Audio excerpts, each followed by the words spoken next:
Let's do it, do it, do it.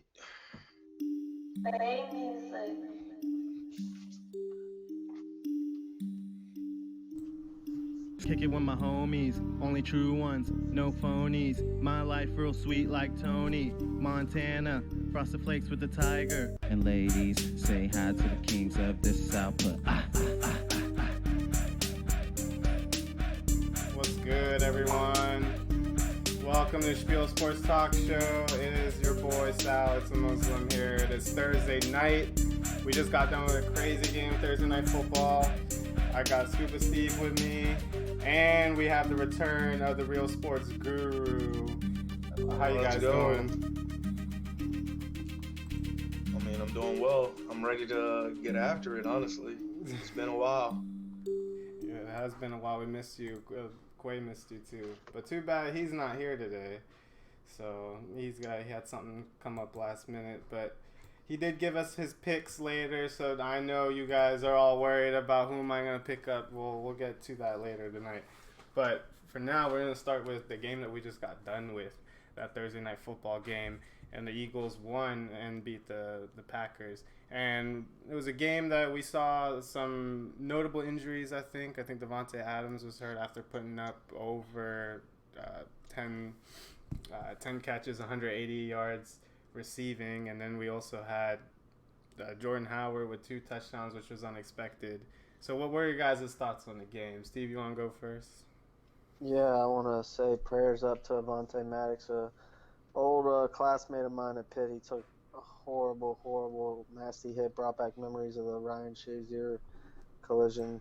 And we saw another hit earlier on Jamal Williams for the Green Bay as well. So 2 really nasty, violent collisions where the stretchers had to be brought out. So the main thing I want to say is prayers to those 2 players. We hope they're okay. And Avonte is really one of the best, greatest guys I've ever interviewed. A really funny, great character. I mean, came from a rough upbringing, made something of himself. Real underdog story to be in the NFL. He took a lot of flack on Twitter for this game for his performance, but right before he got hit, he saved the game pretty much with an incredible reach in on what would have been a beautiful touchdown pass from Aaron Rodgers to Davante Adams right before Davante ended up getting hurt there late in the fourth quarter. Davante Adams never would have got hurt if he would have caught that touchdown pass. That drive would have been over. Avonte broke it up, and then late in the game, he just got crushed by his own teammates, so that was hard to watch. And the Eagles end up coming out on top of it. So, yeah, my main takeaway from the game completely changed to being just in shock kind of from what I was watching of these horrible head injuries that we watched, head or neck, whatever it was, real bad to watch. But the other on the field, other than that, was just my takeaway was Aaron Rodgers, was how good he looked. 422 passing yards, I believe, and 2 touchdowns and like 46 rushing yards. So really, I mean, amazing throws he was making. The touchdown to Jimmy Graham to tie the game late in the game. Incredible throw under pressure, but then late, 4 straight incompletions on 1st and goal at the 1 with a chance to tie the game. So I don't know what the play calling was there. I don't know why they never gave Aaron Jones a chance to punch it in from the 1. But obviously Rodgers didn't get it done when it mattered most, and then they had another chance late in the game to tie it up in the red zone, and throws or even at like the 2-yard line, throws an interception off his guy's hands, but into double coverage, gets tipped up and intercepted. So still don't know why they didn't run the ball there, but with 2 timeouts, 30 seconds left. But yeah, Rodgers just got to finish the job there after a great performance. He couldn't get it done. Yeah, I mean, another big takeaway in the game was just a lot had to do with the pass interference. The challenges has been like real controversial in the league, and they're wasted timeouts at this point. Yeah, I think they're terrible. I think it's bad, but they had to do something. Yeah, and it's passed 3 times I think so far this season, and a bunch of teams have already challenged pass interferences. I mean, I think it's just a waste of time at this point. Because I mean, if you slow the play down, everything looks like a pass interference, honestly. Yeah. So like it's tough. Also, I mean, an end to another undefeated team in the league, with the Green Bay Packers going down. I mean, I think it also helps the Eagles' chances to maybe make a wild card, because I think the Cowboys are going to win that division. So it affects the wild card situation for the NFC North.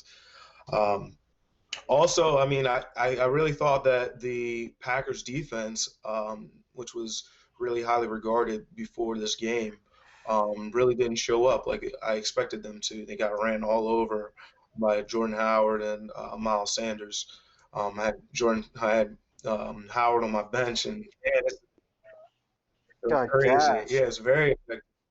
They got just gashed all over the place. It didn't matter, Sanders or Howard. So I mean, a lot of it had to do with the Packers defense just not holding up the entire game. I've started them in 2 leagues. -1 points. Not good. Not good at all. Not what I you're looking expected for. them to do well. I Me mean, too. the Eagles were hurt with down a bunch of wide receivers. I thought that the Packers were going to be able to really get after them, and I guess their defense isn't as good as everyone expected them to be. Yeah, it's funny that you said as expected it to be because they were undefeated going in, and on the next segment we're going to talk about the remaining teams that were 3-0, and this team was 3-0, and they did lose this game, but I mean, given that Devontae Adams is out, who knows for how long. Where did Packers go from here? Like it seems like this was a game that was within their reach, and they didn't execute, especially late in the game. Yeah, and I mean their division is just ridiculous. I mean every team could win that division. That's true. Uh, so like every game counts, and losing a game where I think they should have won, or they should have expected to win, it's definitely got to be a big blow for the squad.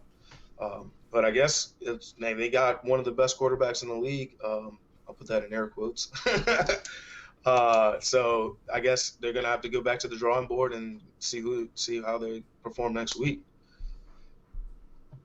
Yeah, I mean, like Josh said, that division is a gauntlet. I mean, you could see 3 teams come out of there for the playoffs this year, and Packers might not be one of them with the way the Lions have looked on a 2-0-1, and then the Vikings were my pick to actually win that division. They look pretty good, and the Bears looked great on Monday night. The Packers obviously beat both of those, the Vikings and the Bears, but they should have won this game too. Like Josh said, obviously the Devontae Adams injury, depending how serious that is, could really derail their hopes of playoff berth if they go on a losing streak here. That's not what you want to see. I mean, that looked like the kind of deflating loss that could really, get into their heads if they're not careful. But they do have a new head coach who had won his first 3 games. He's finally experienced his first loss as a head coach. We'll see how he handles it, but he's got to take some flack for this one, I believe, for the way that was handled at the end. I mean, or the offensive coordinator. I don't know.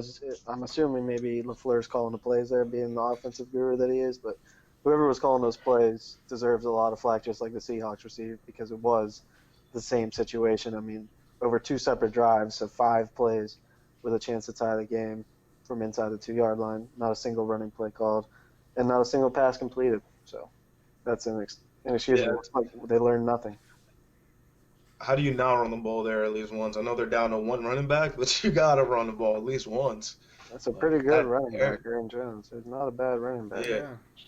It's really good. So, like, for the Eagles moving forward, is this the game that kind of saves their season and kind of revitalizes them? And they play an opponent that I think a lot of people coming into this game thought that they had the ability to beat, but we weren't sure what Eagles team was going to show up.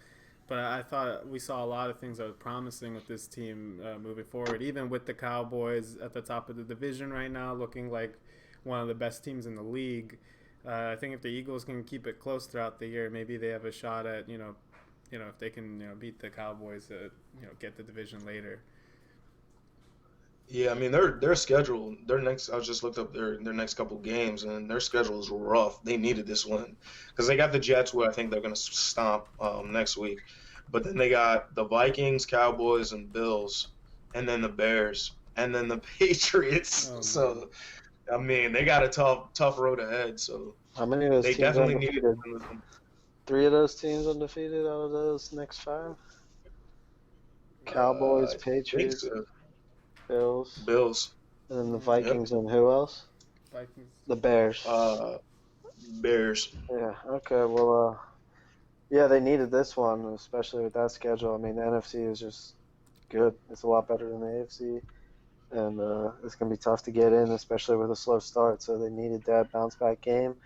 They need Deshaun Jackson to come back healthy, and they need Zach Ertz to get going. Alshon Jeffrey's got to, stay healthy, but the running game looked real solid against was a non-existent D-line for Green Bay. But I would like to see Sanders get in the end zone from a fantasy team once and stop giving Jordan Howard all the love, but I know that's not going to happen. Yeah, so let's move on to the undefeated teams. Speaking of the Packers, who were 3-0 coming in, but given that we did this show after their game, we kind of have to. Oh, it looks like Josh is gone. Just said Josh's camera is off. And I was like, oh, and he's gone. And he's gone. Oh, he's back. And he's back. Whoa, he just reappeared. What's up? And I'm back. The quickest Oh, my fault. And I'm back. So, wow. And we're back. It was perfect. It It's was like a right at the commercial end break. of it. Yeah, it was right at the end of a segment. yeah, it was. I was like, oh, wait, sorry. We'll be right back. Well, anyway, we were talking about 3-0 teams before, right? We were talking about the Packers going into this game, but since we did it after the show, we saw that they lost. So we can still. I want to still include them in this conversation because if their game was on Sunday or Monday, we would have talked about them anyway. But between all of these teams, the Patriots, the Bills, the Chiefs, the Cowboys, the Rams, which one of these teams are actually legitimate playoff contenders? And who are the ones that are actually going to be sitting at home when January comes around? All right, so first off, I'm going to say my contender, I really like this squad. I don't know. I just like this squad. So I'm going to say my contender for right now of all the teams is going to be the Bills. I just think that the Bills are really well put together. I like the quarterback. I just like them. I think they're going to give the Pats a run for their money this week. Their defense is so strong. I like Allen. He's my fantasy quarterback, sleeper guy. Yeah, I drafted him in a bunch of leagues. That's our quarterback, means yeah. Yeah, he's a good dude. I mean, he runs the ball. He passes for touchdowns. I think he's solid. Smart. So I'm gonna take the Bills as my contender right now, and I think they really can contend for the division. I don't think they're gonna win it just because the Pats are just the Pats, obviously. But I think they can give the Pats a run for their money this week, and I think they're gonna win this game. I don't know what the line is right now, but if I was a betting man, I might take the Bills. What do you got as a contender, Steve? Not the Bills. I mean, that's very interesting you say that. That's a bold statement. I wanted to pick a squad that I didn't think you guys were going to pick, and I thought that really is going to compete this year because I really like them. It's a bold statement, and you got this. You have a partner in saying that before the season. This guy who was, our boy Max Schmerin, who's at the sports book at the Rivers Casino, the manager, the guy who mentored him was a legend in the gambling industry from worked at Caesar's Palace. And Jimmy Vaccaro, I was reading an article about him right before the season. They asked him, who is the one team? There's always the one team that emerges that no one's talking about, like the Bears last year.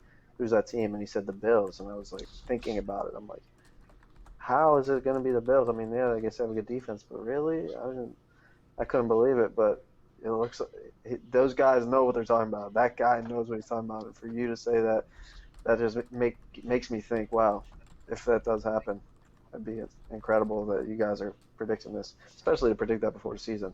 So it's shocking what they've done, but at the same time, who have they really played? Who have they really beaten? We always see teams like this have a great start and just fade away. So it's not the Bills. I'm going to go with the Cowboys. Dak and Zeke, I mean, that combination looks deadly. They're both coming into their prime. Great chemistry there. It's really tough to stop. Amari Cooper looks like he's finally comfortable. Can catch a football now like he seemed to struggle with in Oakland. Seems to really, just found a home there in Dallas. And Jason Garrett just has things working there. I mean, I don't know what it is, but it seems like that team's really clicking. And then the defense, too, is a defense I really believe in with those linebackers.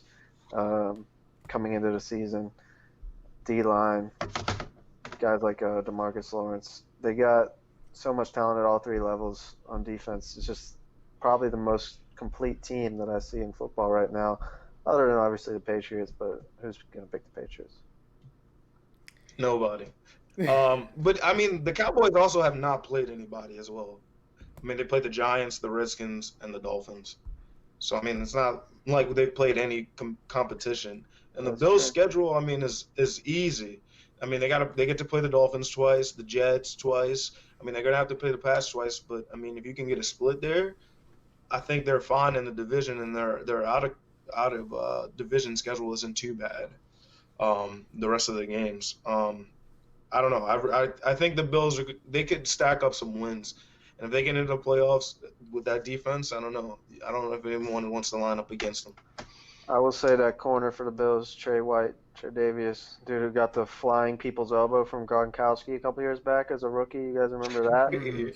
He was having a great rookie year that year, and man, he has just been even better since. So like that guy flies on the radar. Obviously, some people who really know football know his name, but for casual circles, he's got to be probably by far the most underrated player in the league.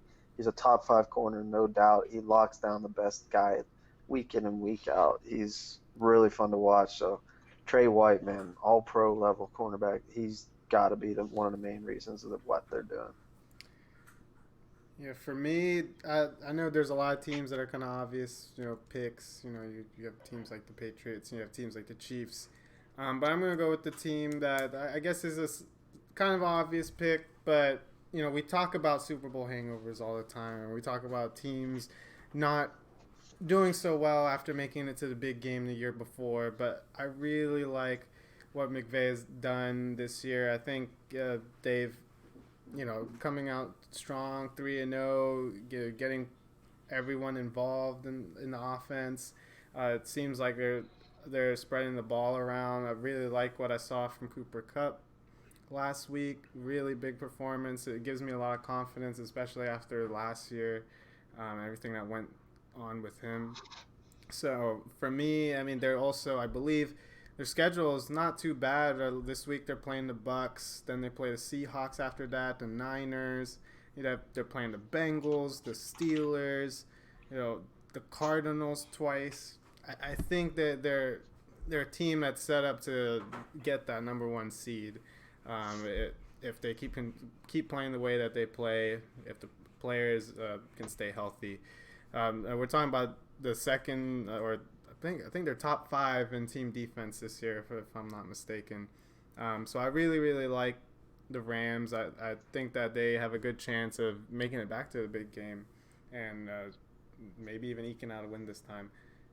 So we talked about the contenders. So who are the pretenders then out of this little 3-0 group? I feel like the easiest pretender is the Niners, in my opinion. They played no one. I just don't believe in Garoppolo.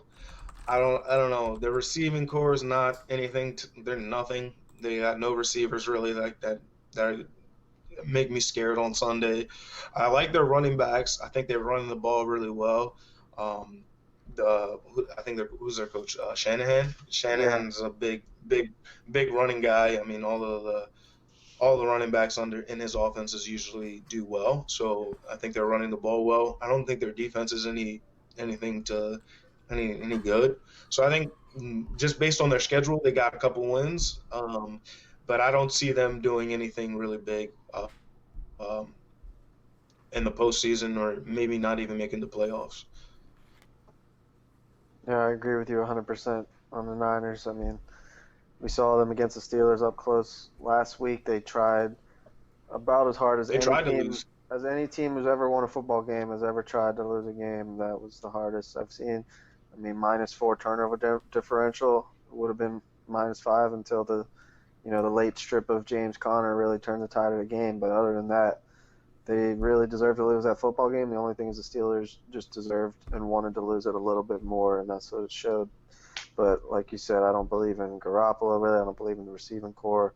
I mean, Deebo Samuel, yeah, he seems like a good rookie, but it's going to take time before he really reaches a top level if he ever does. And then the running game, three solid backs, but nothing spectacular there. I mean, the Steelers' defense missed some tackles where I think they should have brought him down. But like you said, the Shanahan offense, ever since his dad in Denver, always produces great running backs no matter who's there. It's not going to be enough for them to get to a Super Bowl or even make the playoffs, in my opinion. Yeah, facts. Yeah, I think the 49ers is the easy pick here.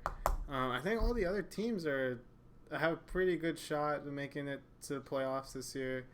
I think the Bills having to play the Pats, that'll be tough, I think, for them. Maybe if they can split, maybe they can win the division. But outside of the Niners, though, I think everyone else, I think they're legitimate playoff contenders, and they're teams I think that are going to stick around. I think the Bills is probably the other one that I think a lot of people will probably think that they won't really have a shot, but I think the defense is playing well enough. I think they need some more offensive output in order to keep up in the league, and I think that's where they'll be tested, especially late. But then again, the way the game's played late in the year, their schedule kind of favors their style of play. So we'll see. I mean, they played the Pats twice. Yeah. So yeah, they played the Pats twice. But their next couple games. I mean, they played the Pats twice, but the next couple games they got the Titans, the Dolphins, the Eagles, which might be tough, the Redskins, and the Browns. I don't believe in the Browns. So, I mean, they got some winnable games coming up, and then they still play the Dolphins again. They got Broncos. I mean, they got some winnable games. I could see them winning some games, maybe 10 games, which could be enough to get into the playoffs, in my opinion. Yeah, especially in the AFC. Oh, yeah. Yeah. All right, so let's move on to our next topic, our favorite topic, our recurring topic, is the AFC North. So, wide open race. For sure. So, I'll let you guys take off with this one. So, what are your guys' take on the AFC North after 3 weeks? I mean, after 3 weeks, the AFC North, you could say it's wide open. But I think the cream of the crop is in Baltimore. I think the way the team is put together this year, the way Lamar is playing this year, the running backs with Mark Ingram, and the receiving core with Marquise Brown and Mark Andrews out there. I mean, I think the Ravens really have a good team. The only thing is the defense actually doesn't look as good as I expected it to look to start the season. They've given up some yards. They've given up some points and positions where I don't think they should have. But, I mean, to lose by 5 points to the Chiefs is, in my opinion, with some blunders in the game. I think that the Ravens have set themselves up to win some games for sure. A big test is going to be this week against the Browns. I don't believe in the Browns. Never did because they're trash. I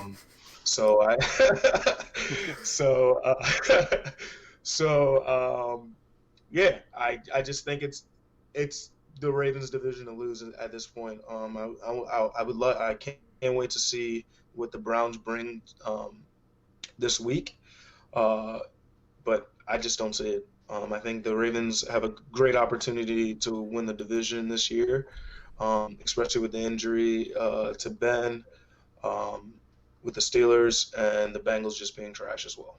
So that's what I'm thinking right now. What are you guys' thoughts?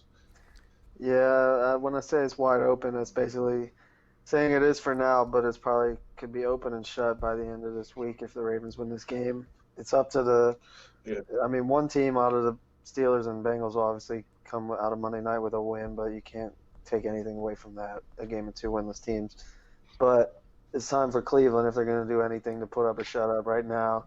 They got to go on the road, right? It's at Baltimore this week. I believe so. It should be. And then because we alternate all our games this year, which is kind of weird. Wow. That's cool.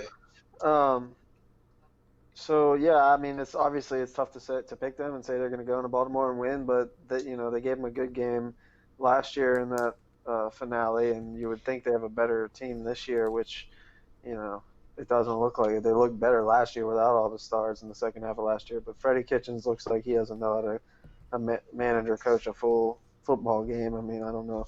He was a decent interim coach, I guess, for rallying the troops after all the turmoil last year, but calling draws on 4th and 9 is not going to get it done. I mean, you got all these receivers not throwing the ball to Odell Beckham late in the game. I mean, Baker's got to play so much better, but, you know, the offensive line has been terrible, and that's the thing. You put together all the skill players, you forget you need an offensive line to win games.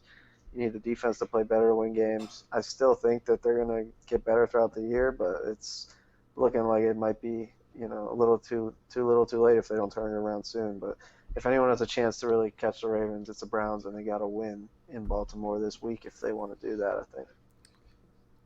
Yeah, the last time. What are your thoughts on Baker? I thought he was good coming into the year.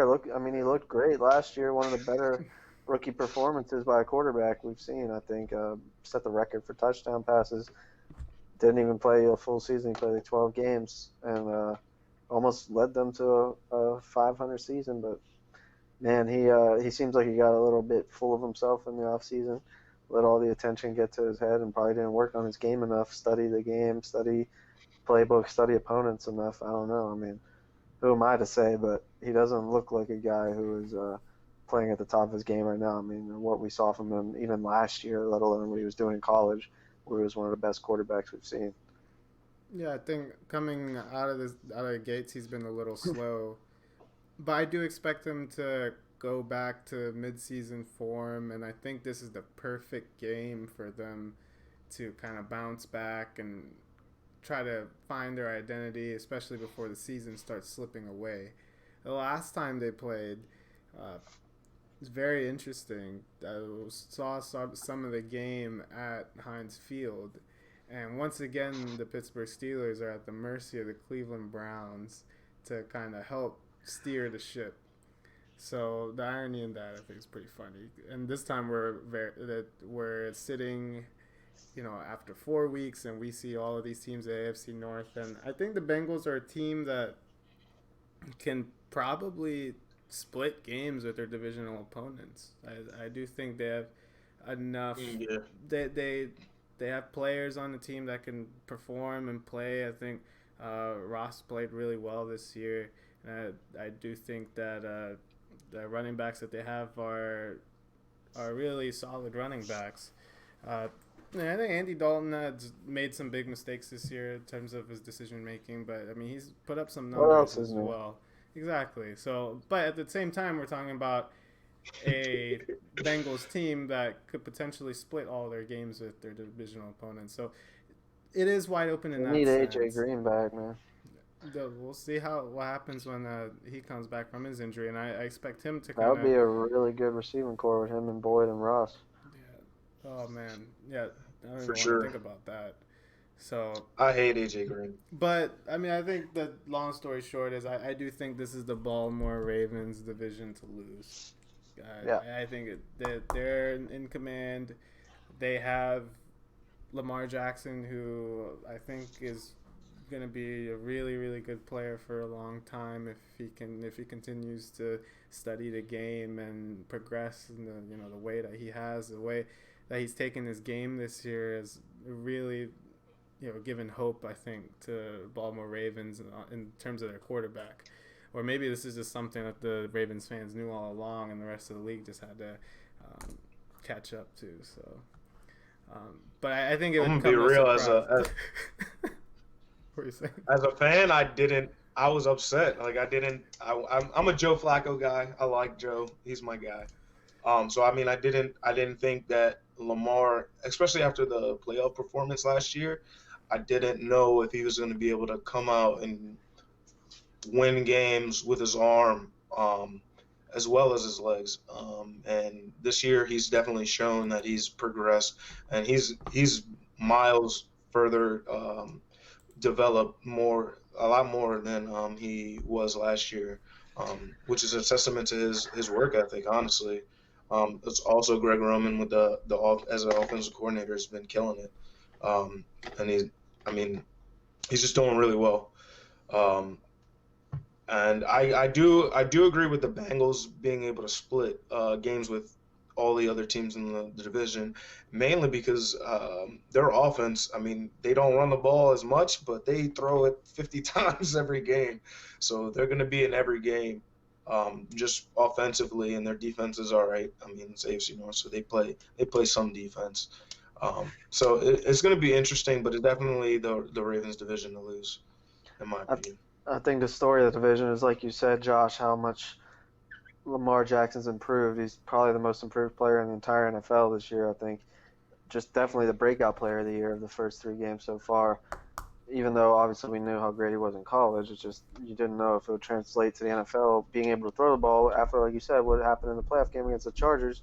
I don't know if he completed a pass across the line of scrimmage that game, but obviously he showed he came out with something to prove this year. He worked hard in the offseason. And so that's what I think is the difference in the storyline to the season is Lamar Jackson taking 2 huge steps forward and Baker Mayfield taking a big step back. I mean, you did not see that because I think if you asked me who was the better quarterback last year after the rookie season, I would say Baker Mayfield by far. It's not even a question. But at the end of the day, Lamar Jackson won that game at the end of the season against him to get them into the playoffs, and he's proven that he has just, I think, worked harder in the offseason. He must have. He's just so much more improved from at least through 3 games than what we've seen out of Baker Mayfield. But Baker's got a chance to change that on Sunday. We'll see if he can do it. We'll see. So, out of the 2 matchups, the AFC North matchups this weekend, I mean, who are you guys calling? So, who's winning this Browns at Ravens game? Ravens. Ravens. Yeah, I'm going to go with Baltimore as well. And then, how about the Bengals at Steelers? I wonder what the line is. Yeah, I wonder what it is, too. I'll go first on that one. I'm going to go with the Steelers. This is a big Monday Night Football matchup at home. This is kind of the put up or shut up game. I think this is the game that will at least push the season towards the direction that it needs to be in order for it to be productive. I don't think that necessarily means a playoff team this year, but I think we'll see some good things from the Pittsburgh Steelers. I really do think the Steelers defense is, probably one more pass rusher away from being an elite defense. Agreed. So I do think we'll see some things. I liked what I saw from Minkah Fitzpatrick last week. I know a lot of those turnovers during the 49ers games felt like they were gifts from God, but at the end of the day, if someone like Devin Bush, the ball is just falling to his hands, whether it's this game or whether it was in the game before this when he got the fumble recovery and almost got it into the end zone, these I think we've seen enough from all of these players, at least flashes of it, where I think the expectations are going to start to grow. So I'm excited to see what will happen to this defense. I think TJ Watt, I believe, is a Pro Bowler this year. Maybe Stephon Tuitt, I think, is another player that really has shown up, and I think could also make a Pro Bowl run as well. I know it's a lot of bias in this pick, but I think the Steelers are winning. I think they'll be 1-3 after Monday night. I was the only one to pick the Steelers last week to beat the Niners, and I was wrong, although they should have won the game, but they gave it away. I thought Mason Rudolph would be a lot better than he was. The play calling, I think, held him back a lot. They tried to baby him. They need to take the training wheels off this week and let him sling the ball like he's done his whole career at Oklahoma State and like he did in the preseason. We watched him, obviously it's just the preseason, but I mean, he even was doing some of it when he came in for Ben in the second half against Seattle, but it seemed like they wanted him to be way more conservative when he's making his first start there against the Niners. But I don't know. I mean, maybe they thought he'd be nervous. He seemed like a guy who was ready for the moment going into the game, but once the game started, he did not appear ready. Seemed pretty skittish as far as avoiding the pass rush early on, unable to really step up into the pocket and make good throws. that'll come with time.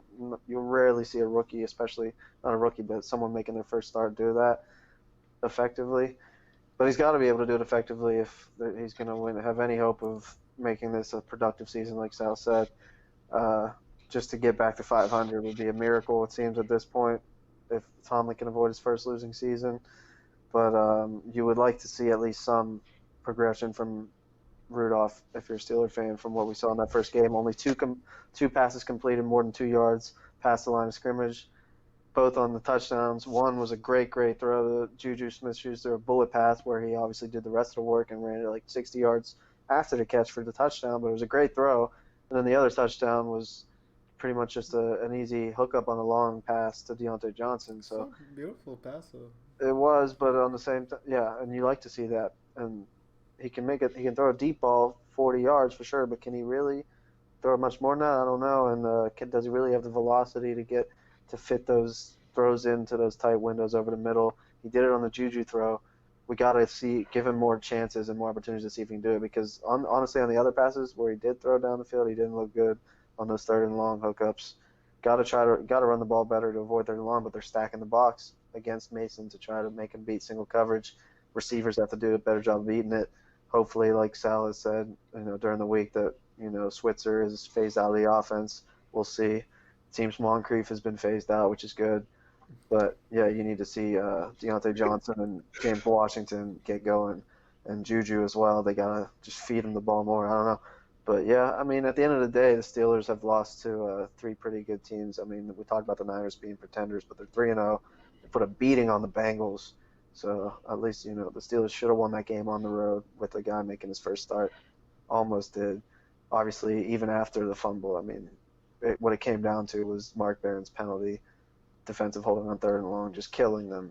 They could have got out of there with a field goal, gave Mason Rudolph the chance to lead them on a game-winning drive in his first start on the road. All he had to do was get like 40 yards or so, get him to kick a field goal, and he comes out of there feeling great, like, about himself and what he did. Instead, Mark Barron just grabs onto George Kittle and just hugs him for dear life as he's trying to get open.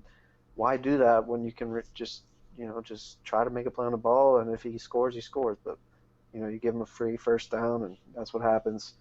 Killed him, and you can't put that on your young quarterback making his first start, make him go the length of the field for a touchdown with a minute left instead of just needing a field goal with 2 minutes. It's too much to ask of him, so it was unfortunate. But like I said, at the end of the day, they lost to the Patriots, the Seahawks, and the Niners.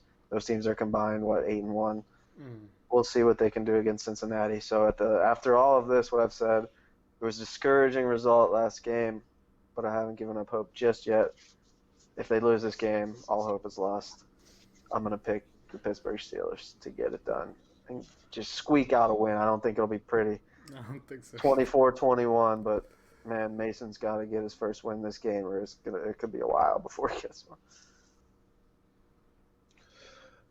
Yeah, so in my opinion, as long as this game isn't a shootout or a high-scoring game, as long as your defense can hold, the Steelers' defense can hold up, I think that the Steelers are going to win this game. I'm going to pick the Steelers because I think it's going to be a dirty Monday night game. It's going to be AFC North football, low-scoring, hopefully.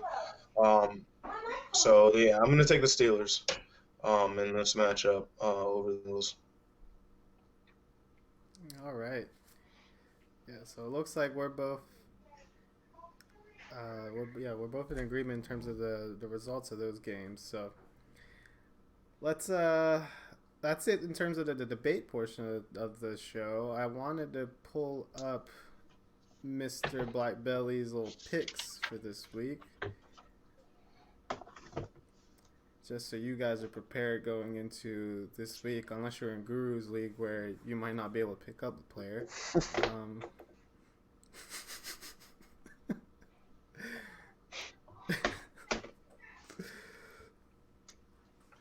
Oh my god. Alright, here we go. Who does Black Belly want us to pick up this week? Where did he post it? Oh yeah, he posted it here. I see it now. He said if we do a call here, we'll call him. We'll see if he picks up. We'll call him. We'll ring him once. If he doesn't, I'll. He said he was off the grid, bro. You ain't gonna reach off the grid. Oh, did he? Yeah. I can remember him, I think. I could tell you who he said. Oh, true.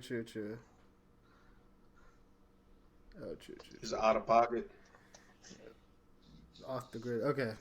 All right. Well, I'll pretend to be his representative then.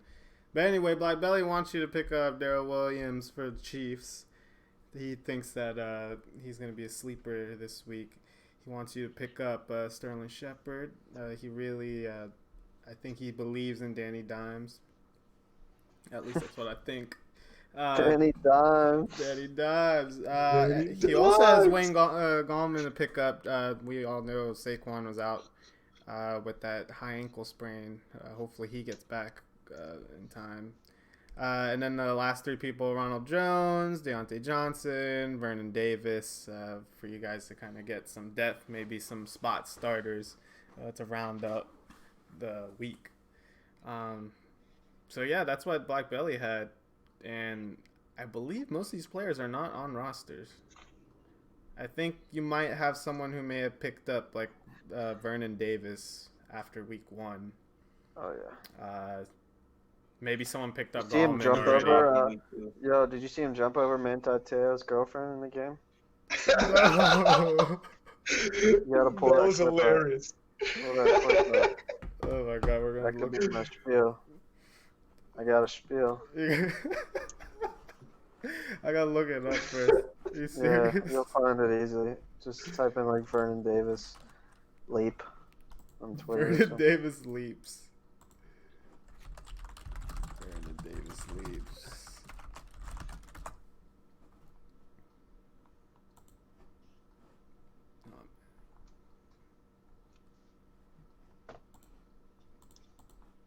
Okay. Honestly, it was just a shocking performance by Vernon Davis.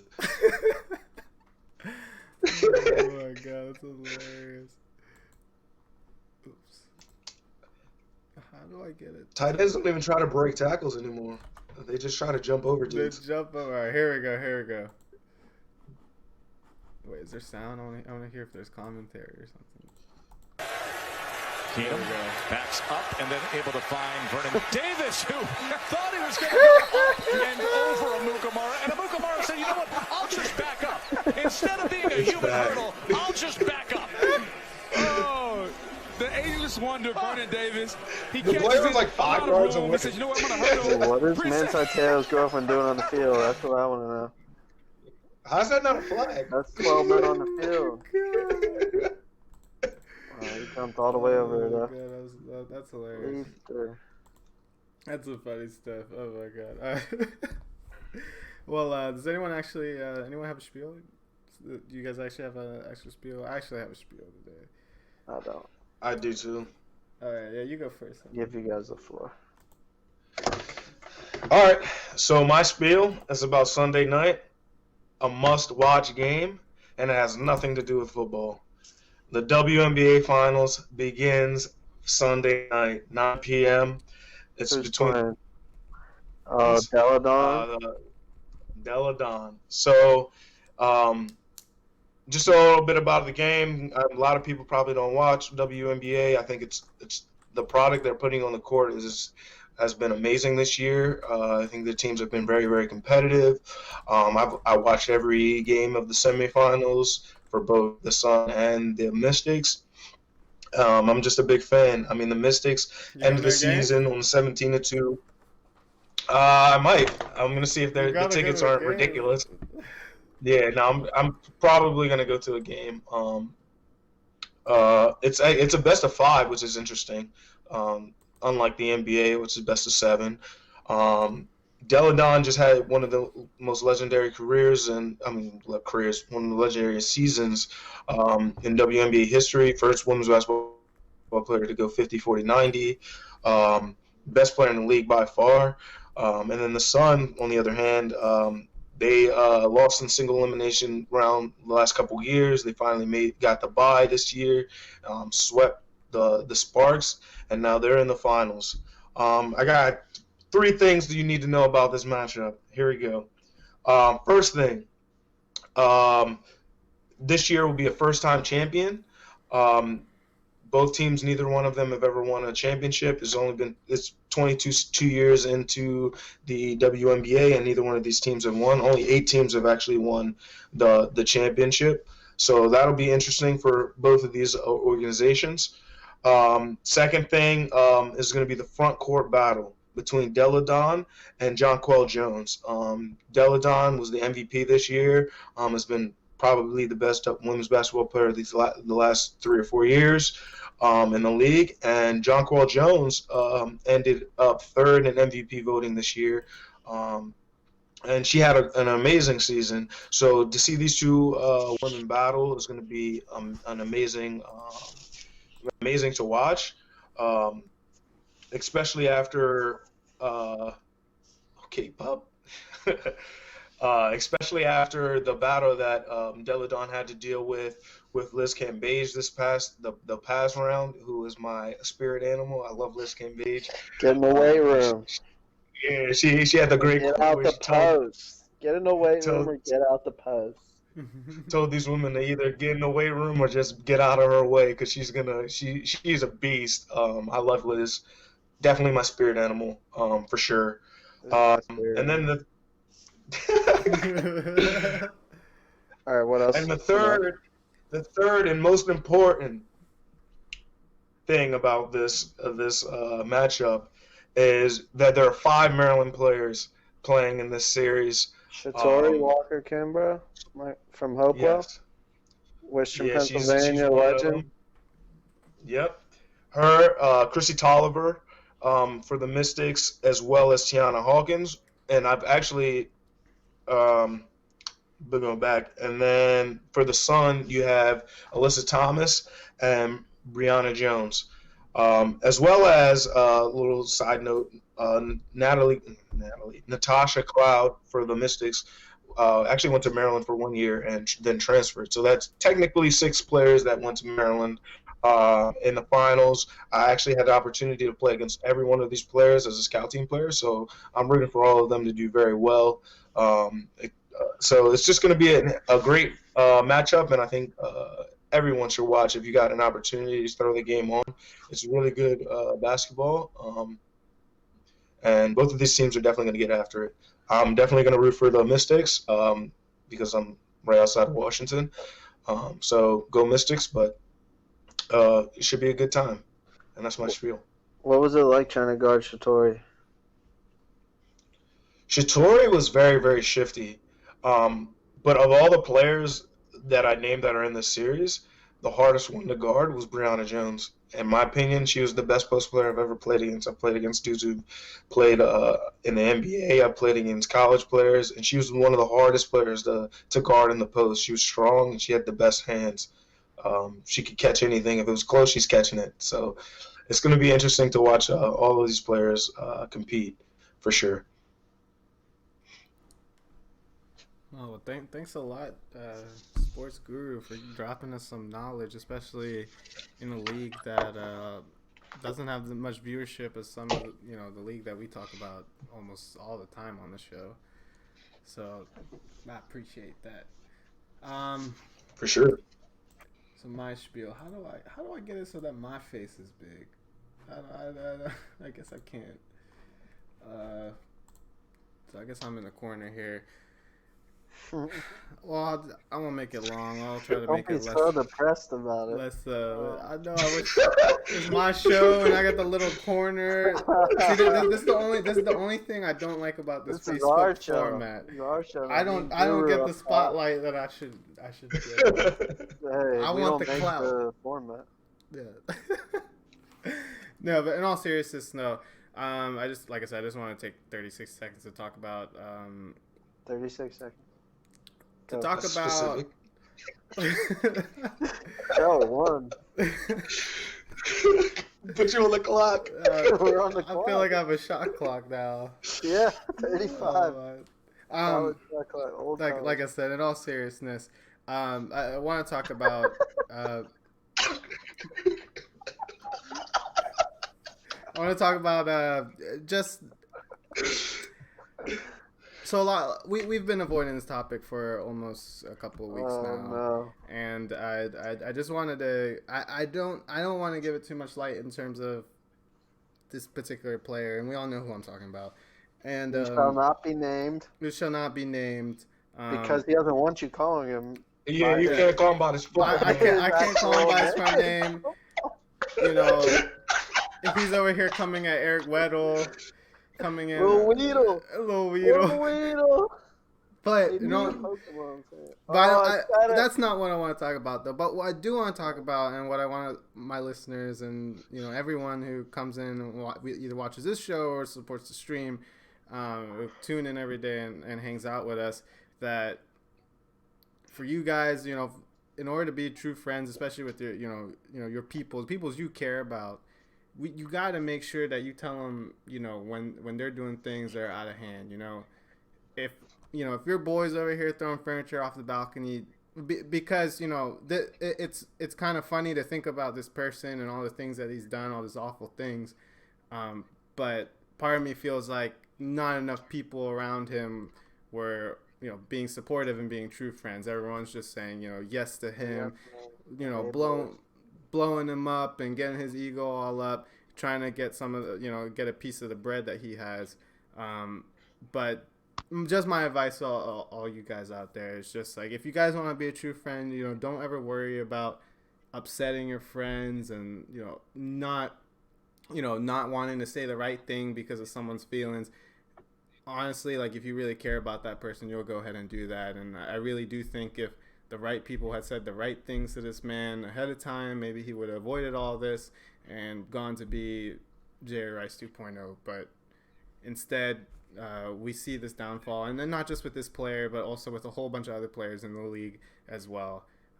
But yeah, moral of the story is, be honest, have some wisdom, especially if you do want to be honest, you need to put some wisdom in it too. You can't just be telling your friends that, that what they're doing is wrong. It's got to be in the right way, obviously. But, let's do our best to protect our friends, and we can help bring each other up and help avoid each other from getting in these states. Because right now, what we see is a man who's hit rock bottom, has no real support system. Looks like no other athletes out there are really messing with him. And, I just wanted to say that. That's my spiel for tonight. Do the right thing. Don't enable your friends into destructive behaviors, guys. Tell them they're out of pocket. You're out of pocket, man. Hey, Gru, you're out of pocket, man. You shouldn't have talked about girl like furniture. that. That's out of pocket, man. You should have He's throwing furniture? Oh, you don't know. He Did I did miss that something? he did that. No, that was like 2 years ago. That was like one of the first things he did. He threw an ottoman out of the 12-story window last year. It was like the beginning of last season. Almost killed a baby. Something. A baby? Almost killed a kid. Yeah, it almost hit killed a a kid. baby. It landed. It was like 12 stories high, flying out of ottoman, flying out of a house. He did that. Oh my goodness. And then it was a spiral that started with that, and you would hear about him like showing up like 4 hours late to like charity events or like autograph signings for kids, and you started wondering what is happening. Like, why is this guy like that we love so much as a player and thought he was such a great story? Why is he acting like this off the field? There was that. There was like him threatening to punch the reporter, Jesse Washington, I believe, right, for the undefeated, real respected reporter, and threatening to punch him and stuff because he didn't like what was written about him. And then you really started to wonder. But then here he was on the field having another All-Pro season, and you just kind of swept it under the rug, or we did as Steelers fans. We tried to sweep it under the rug and say that's just, he's a crazy personality. You had him punching and throwing the Gatorade coolers with Haley. So there was stuff, you could see the seeds being planted kind of in Pittsburgh for the last couple of years. But yeah, the ottoman throwing thing was one of the first really signs that something was off. And then of course you had him like driving 100 miles an hour on McKnight Road. A lot of people have done it. I almost was going that fast too when I got my speeding ticket. So yeah, I'm not saying that I'm a saint or anything. I'm just saying we saw this stuff coming for a while, and it obviously just got so much worse over the last year, and especially starting with Week 17 last season. What was supposed to happen against Cincinnati was, it's just sad because the last we saw him in a Steelers uniform was just one of his best performances ever against the Saints. Game that they should have won, if not for some horrible calls. Horrible, costly fumbles. I mean, it was just like a season from hell as far as some of the games the Steelers lost last year, and you never would expect it to culminate in losing your best player of a generation that you've had. I mean, really one of our favorite. We always talk about one of our favorite players to watch. I mean, in the report that came out today or recently on Deadspin about Bill Belichick and Tom Brady not wanting the Patriots to get rid of him. It was Robert Kraft's decision from a PR standpoint. It was like, and Tom Brady talked about it almost like there was like just breathtaking plays that he would see from him in practice where he was like, I need this guy on my team. He still had it to this day. It's really sad. He's only 31, and we're not going to get to watch the best receiver of this generation play anymore, it seems. I mean, if we do, it's all tainted. Right. I mean, who would really want this guy? It's really it's such a sad thing to see. I mean, I was ready to be a closet AB fan this year. Even on the Patriots, I was going to root for that man just because of all the great moments he gave us. But it's sad. You hope he gets help. Wish the best for him, man. Yeah, I wish the best for him, too. I mean, I was watching fellow Twitch streamer Flemlo Raps. Me and Quay were watching it last night. He makes some YouTube video content, and he made a video about AB that he released last night, and his theory is that the Vontaze Burfict hit. Oh, there's a lot of people that point to that. Kind of made it escalated. Like, we saw all of these instances. I mean, even back when he was in high school, where he had altercation with a security guard. Oh, yeah. In college where, he couldn't keep up in terms of his grades and all of that. I mean, we saw all of that, but that's behavior you see with a lot of players, to be fair. But after the Vontaze Burfict hit, we saw a lot more aggression from AB, just a lot of miscommunication. I mean, the moment that kills me is culminating that Week 17 game against the Bengals, where he shows up to practice on Monday, and Tomlin tells him to go home, and then I don't know what he expected. Maybe Tomlin will call him to come back to practice or whatever, and he just doesn't show up the rest of the week, and then the rest is history. He shows up in the fur coat, and then we've never seen him in the Steelers uniform again. So yeah, like I said, make sure to be there for your friends, especially some of our friends that have been playing football, have been dealing with head injuries, and make sure that we're patient with them and to get them the help that they need if we see anything that's very blatant and obvious. So, but yeah, that's it for our show tonight. The Spiel Sports Talk Show. Wanted to thank my guests, Scuba Steve, Real Sports Guru, Josh himself here, for assisting me on the show. Shoutouts to Quay, aka Lotus Towel, for giving his Black Belly picks. Hopefully you guys have some luck with some of those picks. I know I've actually picked up some of those players that he talked about personally. So I picked up Sterling Shepard. Yeah. So best of luck to everyone. Week 3, Eagles won tonight. So that was a good game too. That was probably one of the better Thursday night football games that I can remember. Ever. Yeah. So that was. We'll see what happens with NFC there. So we'll be back next week. We'll be talking about Week 4 in NFL. Maybe we'll give you guys some previews of some baseball. Probably, I think we should probably talk about maybe some little playoff preview, and then maybe some season previews too. We have some other sports that are coming in, but we'll give you an update on the content and topics at a later date. So keep posted on that. So you can always find us here at the channel. You know what it is. It's a Muslim. So thanks again to everyone. Thanks to everyone who showed up tonight to hang out, whether you were Jelly, Sharnettes, Ryan, Hyrie, Cruz. Maybe I'll see you later on that fort, bro. So I'll catch you guys later. Thanks again, everyone. You guys have a good night. Peace.